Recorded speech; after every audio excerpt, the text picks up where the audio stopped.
I call the Honourable Member Jonathan Young. Tēnā koe, Mr Speaker. Thank you very much for the opportunity to rise and speak to this bill.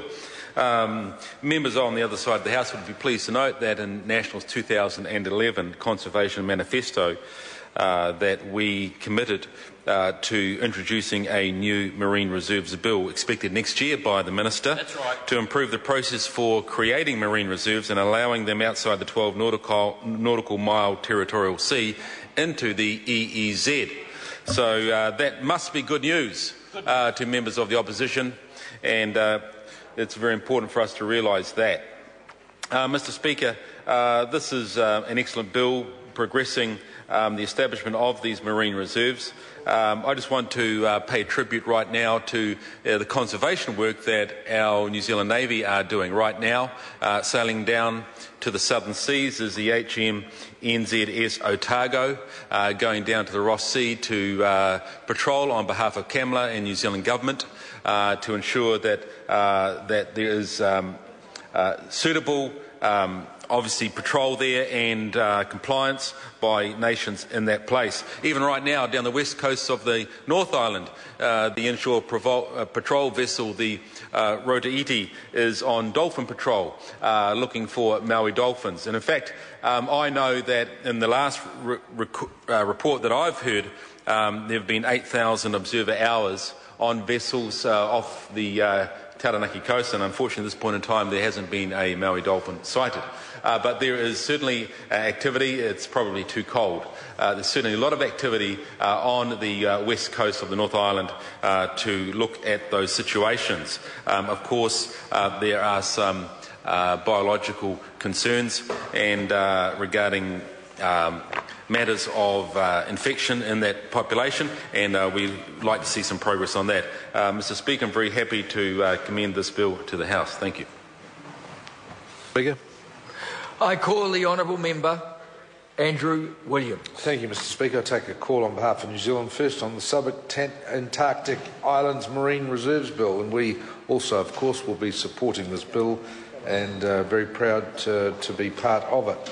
Looking at the background to these islands, I see that the first island, the island of Antipodes, aptly named, was first charted in 1800 by Captain Henry Waterhouse on the British ship HMS Reliance, and so it goes back an awful long way in terms of the origins of modern civilization in New Zealand.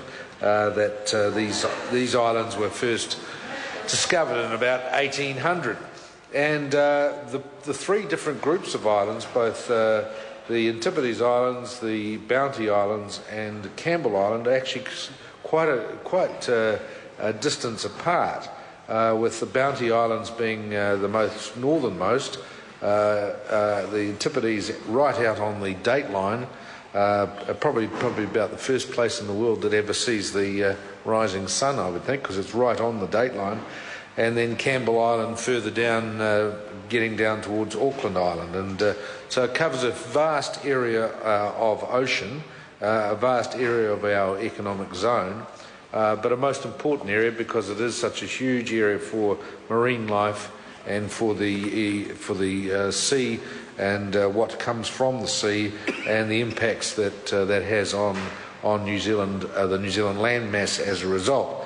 So it's very important that we do have these areas protected, and important that these marine reserves are put through. And in terms of supporting also that World Heritage Sites situation, it's very, very precious when we have these in World Heritage Sites that they also have the appropriate legislation such as this to back it up and to make sure that it's the case.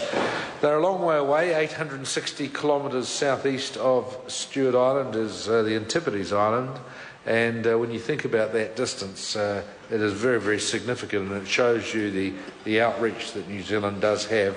And when we were sitting as the Local Government and Environment Select Committee this year on the economic exclusive zone, to understand that we have the fifth largest economic zone in the world is quite impressive, really, for a small country of 4.5 million to have such a massive exclusive economic zone, it is a big responsibility and it's a significant requirement on our country to make sure that we do what is best by that massive zone and that massive potential resource out there, and to make sure that if there is any, if resources are taken from it, they're taken in an environmentally sustainable manner that will not have adverse effects on the precious environment that we have.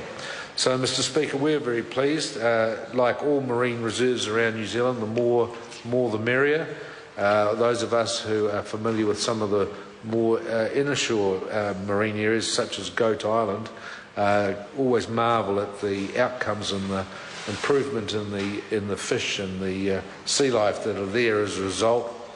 And therefore, the more marine areas such as this, and in these remote areas as well, that can protect our marine life and help grow our marine life and expand the resources that are there, the better. So New Zealand First is very pleased to support this bill.